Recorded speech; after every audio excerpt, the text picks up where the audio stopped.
Morning student. अज आप पढ़ांगे रैफ्रिजरेंट बारे। ठीक है, रैफ्रिजरेंट की होंदा है। रैफ्रिजरेंट में पहले मैं दस्या रैफ्रिजरेशन सिस्टम की होंदा। रैफ्रिजरेशन सिस्टम होंदा अपनी जी घर फ्रिज यूज़ होंदी है। ठीक है, उन्होंने अपने बोलते हैं रैफ्रिजरेटर। ठीक है, रैफ्रिजरेटर हूँ अपनी जी कोई भी सबसटांस आ वो हीट जो अबजॉर्ब कर लैंदा। ठीक है, अबजॉर्ब कौन करता, वो करता है रैफ्रिजरेंट। ठीक है, जो आप रैफ्रिजरेंट पाने वो हीट में अबजॉर्ब कर लैंदा है। ठीक है, अमोनीया पाने या फिरॉन पाने। ठीक है, कोई भी जो अपना फ्रिजा रैफ्रिजरेंट पाने वो जी कोई भी सबसटांस दी वो हीट अबजॉर्ब कर लैंदा, वो कहते हैं रैफ्रिजरेंट। ठीक है, जो सर्कुलेट करता है कंप्रैसर तो वैपोरेटर में जां। ठीक है, कंप्रैसर कंडेंसर एक्सपेंशन वाल्व वैपोरेटर जो सर्कुलेट करता है जोड़े हीट में अबजॉर्ब करता वो आप कहते हैं रैफ्रिजरेंट, जो सानू कूलिंग दिंदा है फ्रिज में। ठीक है, और रैफ्रिजरेंट होंदा की है, it is the primary working fluid use for absorbing and transmitting heat in a refrigeration system. ठीक है, is a primary working fluid. ठीक है, यूज़ करता absorbing the and transmitting heat in a refrigeration system, यानी कि heat नू अबजॉर्ब करता है तो ट्रांसफर करता है। ठीक है, ट्रांसफर मतलब उन्होंने यानी कि कंप्रैसर तो कंडेंसर में लैके जाता, कंडेंसर में जाके उन्होंने रिड्यूस कर दिंदा है। ठीक है, ये काम है रैफ्रिजरेंट का। ठीक है, रैफ्रिजरेंट अबजॉर्ब हीट एट लो टैंपरेचर। ठीक है, जिले वैपोरेटर में घूमता है रैफ्रिजरेंट। ठीक है, वो अगे उन्होंने अबजॉर्ब कर लेंदा हीट में लो टैंपरेचर से। ठीक है, जिले जी कोई भी अपना सबसटांस पे आया फ्रिज में। ठीक है, वो जी हीट आ उन्होंने अबजॉर्ब कर लेना। ठीक है, at low temperature and low pressure and release तेनों छड़ देना heat at high temperature and high pressure. ठीक है, उन्होंने अबजॉर्ब कर लेना लो प्रैशर तो लो टैंपरेचर से उन्होंने रिलीज़ कर देना हाई टैंपरेचर से हाई प्रैशर से। ठीक है, ये थोड़े रैफ्रिजरेटर का काम है। मोस्ट रैफ्रिजरेंट्स अंडर गो फेस चेंजिंग ड्यूरिंग हीट अब्जॉर्बेशन, यानी कि evaporation and heat releasing condensation. ठीक है, ਜਿਹੜੇ ज़्यादातर रैफ्रिजरेंट होंगे वो फेस चेंज कर देंगे। जिदा आप लेटेड हीट है कि वो फेस चेंज हो जाता है, जिदा सॉलिड टू गैसिज आ जाता है। ठीक है, लिक्विड में आ जाता है, सॉलिड टू लिक्विड चाहिए, लिक्विड टू गैसिज बदल जाता है। ठीक है, इदा ही जो लिक्विड है वो वैपर्स के अगे बदल जाता है। ठीक है, most refrigerant undergo phase change during heat absorb, जो वो हीट अब्जॉर्ब कर लेंदा है। ठीक है, वैपर में कन्वर्ट हो जाता है, लिक्विड वैपर कन्वर्ट हो जाता है। ठीक है, उन्होंने वैपोरेशन कहते हैं। तो हीट जो रिलीज़ कर देता है, जो कंडेंसर में पहुँच जाता तो कंडेंसेशन हो जाता है। ठीक है, ये साढ़ा रैफ्रिजरेंट होंदा है। ठीक है, the thermodynamic efficiency of refrigeration system depend mainly on its operating temperature. ठीक है, कि वो अपने टैंपरेचर पर डिपेंड करता है रैफ्रिजरेशन। ठीक है, how ever important practically issues such as the system design, size, initial operating cost, safety, reliability and serviceability etc. depend very much on the type of refrigerant selected for a given application. ठीक है, जो refrigeration system में कितने depend करता है, size, design, initial.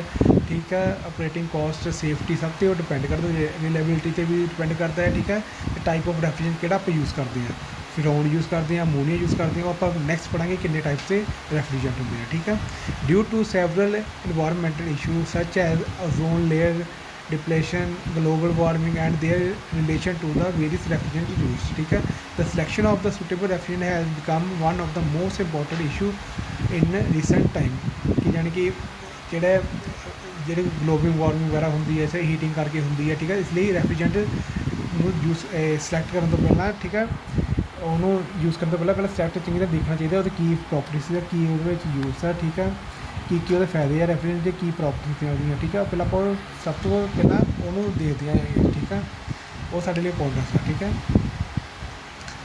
Next replacement of existing refrigerant by a completely new refrigerant for whatever reason in an expensive proposition, as it may call for several changes in design and manufacturing of refrigerant system. Hence, it is very important to understand the issue related to the selection and use of refrigerant. In principle, any fluid can be used as a refrigerant. ठीक है, air used in and air cycle refrigerant system can also be considered as a refrigerant. हाँ देखो हम इस जो air refrigeration system होंगे उस ਜਿਹੜਾ ਰੈਫਰੀਜਰੈਂਟ यूज़ होता वो एयर रैफ्रिजरेंट यूज़ होती है। ठीक है, जिदा दूजे में अपने अमोनीया यूज़ होंगे है कंप्रैसर वैपोरेशन सिस्टम में। ठीक है, एयर यूज़ होती है, एयर refrigerant system which ठीक है. However, in the lecture the attention is mainly focused on the those fluids that can be used as refrigerant in vapor compression system only.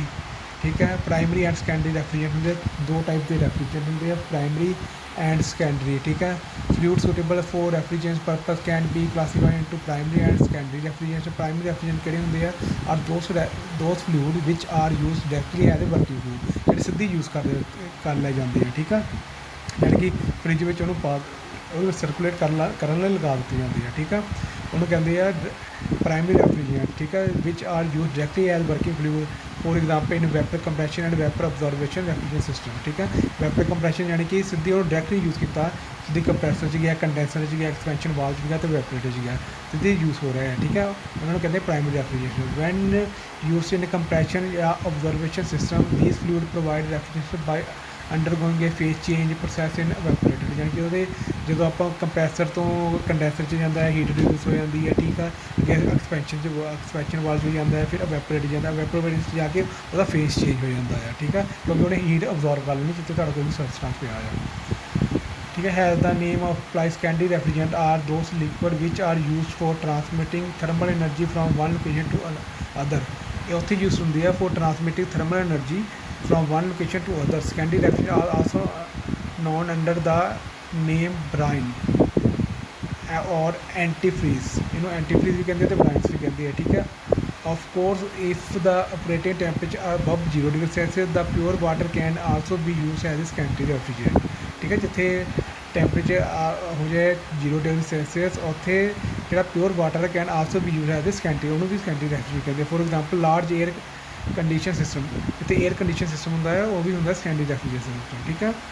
Antifreeze और brines are use when refrigeration is required at sub 0 temperature. ठीक है. जो 0 temperature हो. Unlike primary refrigerant the secondary refrigerant do not undergo phase change. ये कोई भी face नहीं change होंगे सेकेंडरी में. ठीक है. प्राइमरी में हो जाता है जो वैपरेटर आप यूज़ करते हैं. ठीक है. सेकेंडरी में कोई जो फेस है चेंज नहीं होता, यानी कि फेस चेंज मतलब कोई भी चीज़ है कि सॉलिड टू लिक्विड नहीं बनती, लिक्विड तो वैपराइजेशन नहीं होती, गैसेस नहीं बनती. ठीक है. सेकेंडरी में कुछ नहीं होता. ठीक है. They transfer energy from one location to another. ये एनर्जी ट्रांसफर होती है एक लोकेशन टू अदर. ठीक है. ये थोड़े सी रेफ्रिजरेंट. ठीक है. अगे सी टाइप ऑफ रेफ्रिजरेंट प्राइमरी तो सेकेंडरी. ठीक है. नैक्सट है थोड़ा cooling medium. Is a working fluid cooled by the refrigerant to transfer the cooling effect between the central plant and remote cooling unit and terminals. Chilled water, brine and glycol are used as a cooling medium in many refrigerant systems. ठीक है. chilled water, brine, glycol ये भी काफ़ी use होंगे है refrigeration system. इन्हें भी आप रेफ्रिजरेंट कह सकते हैं. ठीक है. The cooling medium is often called secondary refrigerant. जो कूलिंग मीडियम होंगे उन्होंने सेकेंडरी रेफ्रिजरेंट कहते हैं. ठीक है. Because it reduce extensive circulation of the primary refrigerant, क्योंकि इट रिड्यूस द एक्सटेंसिव यानी कि सर्कुलेट नहीं होंगे. ठीक है. Of the primary refrigerant. ठीक है. An important property of the secondary refrigerant is it freezing point. Generally the freezing point of Bryan will be lower than the freezing point of the its constitution. जो freezing point brine का होंगे सब तो घट होंगे. ठीक है.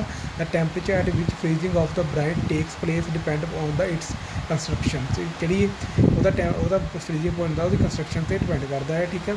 The construction at which a lowest temperature can be reached without solidification is called a eotic point. ठीक है. The commonly used secondary refrigerant are the solution of water and ethylene glycol, propylene glycol or calcium chloride. These solutions are known under the general name of brines. ठीक है. ये नाम है propylene glycol, calcium glycol. ठीक है. Ethylene glycol ये Bryan के नाम है. ठीक है. ये थोड़े से ब्राइन के सेकेंडरी. आप अगे नैक्सट कल करांगे कि किहड़े होंगे अमोनीया, फिरोन. ठीक है. किहड़े यूज़ होंगे फ्रिज में, यानी कि जो मेन 2 टाइप्स आ वो थोड़े है प्राइमरी तो सेकेंडरी. ठीक है. इत्थे तक जो किसी को कोई डाउट हो तो मैं तो पूछ लेना. ठीक है. ओके.